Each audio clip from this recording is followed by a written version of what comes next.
Now, the Asantehene 24822 is calling for an error-free voters register for next year's general elections. Speaking at the annual bar conference in Kumasi, he suggested that all loopholes must be plugged and lessons learned from previous elections must be put to good use. Infrastructure, but there's still a lot to catch up on. Usually silent over contentious issues concerning preparations for the next presidential and general elections. Mr. President, I suggest to you, instead of putting it to you, that the forthcoming elections could be the most challenging in our constitutional development. After the landmark legal tussle which followed the last elections, the world will expect that all the lessons have been learned, all the loopholes have been identified, and we should therefore have a reasonably error-free, truly free and fair poll.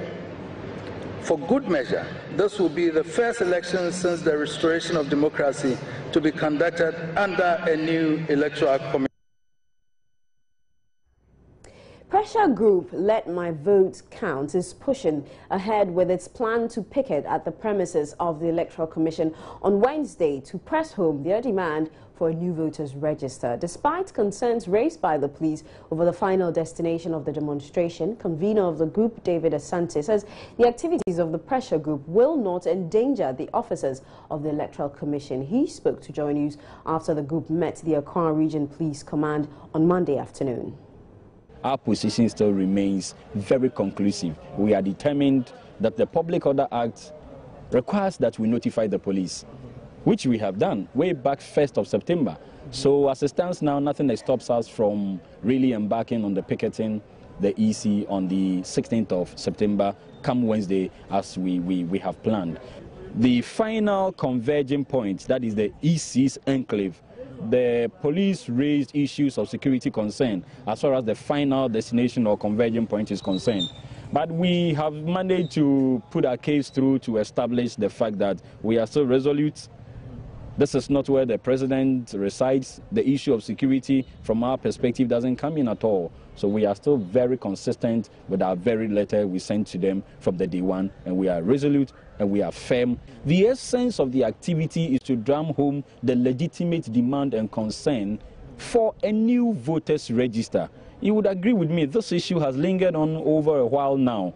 We are saying that as citizens, in spite of the fact that the political parties are being engaged by the Electoral Commission, we reserve the right to embark on such a peaceful public activity or event.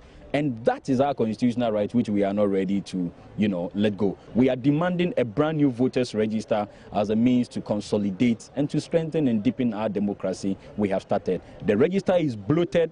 It's a dangerous document with which I can't guarantee the success of future elections. It is an issue of national concern and international admiration. So, as it stands now, this is the most sensitive and topical issue. The whole world is looking at us. Are we going to listen to the voice of wisdom? Election management body, Electoral Commission of Ghana, must sit up and listen to wisdom. A new voters register is the way to go.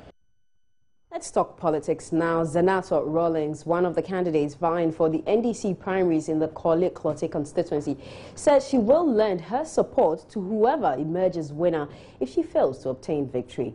The daughter of former President Rawlings, speaking to Adum News reporter Prince Owusu Asiedu, said her decision to contest is in response to the community's request. I'd like to find out from you, why are you contesting the seat for Korle-Klottey? Because I feel the strong conviction that in doing so I could actually make a huge difference, because we've had a few projects where we've worked with the community and we've had a very positive response in working with the community, bringing people's desire and their enthusiasm up again. And it's been very encouraging. There are a lot of issues, but the solutions are also not out of reach. And having consulted, many people, especially within the community, and having gained their support, I made the decision to go ahead. Okay. Why wouldn't you, support the current MP with your ideas? Support. Yeah, I'm getting a few responses in the background. I think at this point, when you have a democracy, there's always an option for other people to take advantage of the choice of the people. If in going for the election, the people make a choice, we respect their choice. So I think that's the way we'll go with it. In case you go for primaries and you lose, would you still support, the party or the MP to win the 2016 election? At the end of the day, the community is what matters. The welfare of the community is paramount. So provided that the people who are in charge are willing to do what they have to do for the community, I will give my full support.